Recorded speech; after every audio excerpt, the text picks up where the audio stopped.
Trump owes millions to China? Wait, is that true? And can a newspaper be racist against Chinese people when it was started by Chinese people?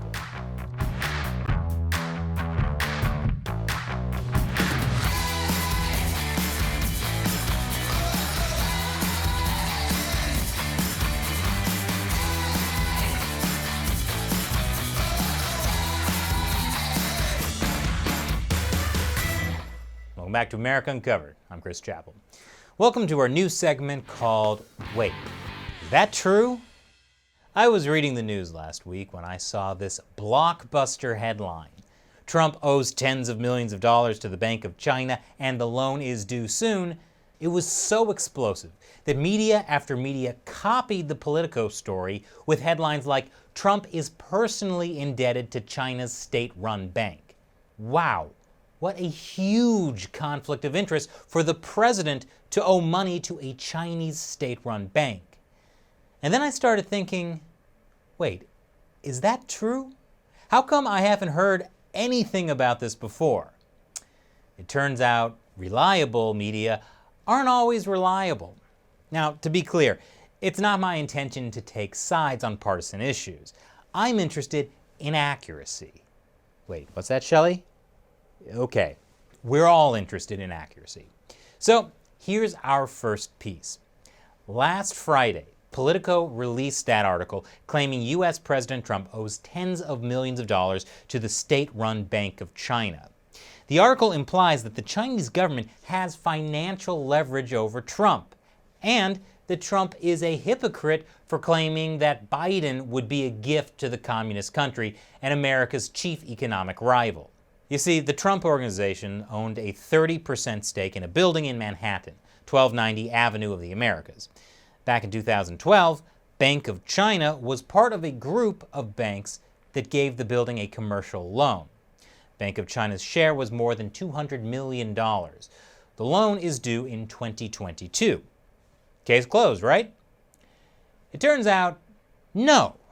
Within a month after Bank of China financed the loan, they repackaged their loan as commercial mortgage-backed securities, and they resold those on the securities market.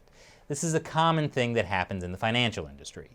What that means is the Bank of China hasn't owned any part of that loan since 2012.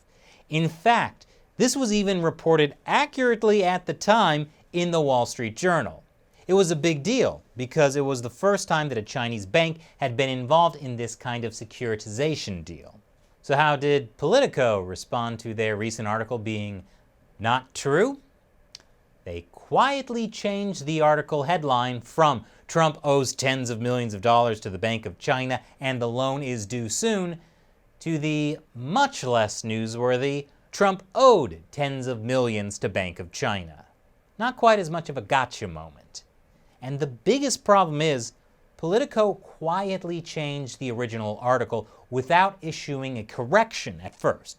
They didn't outright fess up to the mistake until 3 days later, after a lot of public backlash.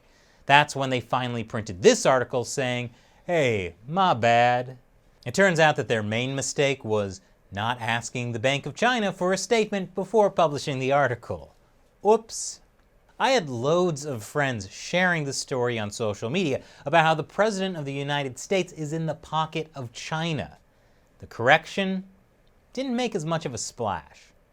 That's crazy, especially since the Chinese Communist Party is already trying to take advantage of the insane hyper-partisanship to turn people in the U.S. against each other and to let China off the hook for the coronavirus outbreak. This is a recent article in my favorite Chinese state-run media, the Global Times. So if you're looking for good reporting on China, just watch my other channel, China Uncensored. And speaking of media changing headlines, this article from the Canadian Broadcasting Corporation, or CBC. Racist and inflammatory, Canadians upset by Epoch Times claim China behind virus, made it as a bioweapon. Wow, there are some problems with that headline. First of all, there is no evidence that Canadians in general feel the Epoch Times is racist and inflammatory. only one person the CBC interviewed said that. As it says in the article, one recipient described it as racist and inflammatory. But CBC turned that quote into a headline, which is a bit inflammatory, don't you think? Also, to call the Epoch Times racist against Chinese people is kind of silly, considering that the Epoch Times was founded by Chinese people, specifically Chinese dissidents who are opposed to the Chinese Communist Party ruining their country. Also, the Epoch Times has never actually claimed the coronavirus is a bioweapon. Must be a reading comprehension issue. The Epoch Times article they cited just focuses on the responsibility the Chinese regime had for covering up the virus and allowing it to spread. Separately, the Epoch Times has looked into China's bioweapon research, which is well documented. The CBC also claimed Shenyun Performing Arts is part of the Epoch Media Group, which, no, that's not remotely true. One is a dance company.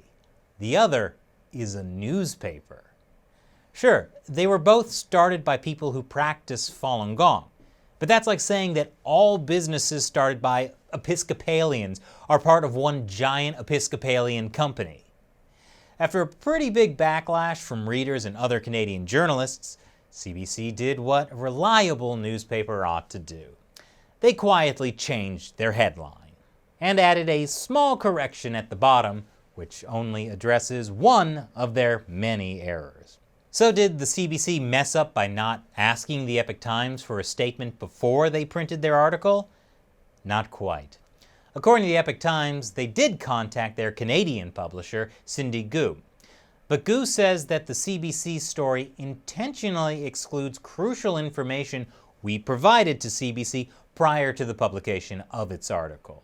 Information like how the Epoch Times was specifically trying to eliminate racial tension by distinguishing between the Chinese Communist Party and the Chinese people, which is obviously racist according to the CBC. That's Canadian taxpayer dollars at work. So the next time you see an incredibly inflammatory headline that seems maybe too good to be real, just step back for a minute and think, wait, is that true? And then do your own research. So what do you think of these stories? And do you like this new segment? Leave your comments below. And America Uncovered is not funded by the Canadian government like the CBC. That's why we rely on the support of our viewers. Go to patreon.com/AmericaUncovered and learn how you can help us keep making episodes like this. Thanks for watching America Uncovered. I'm Chris Chappell. See you next time.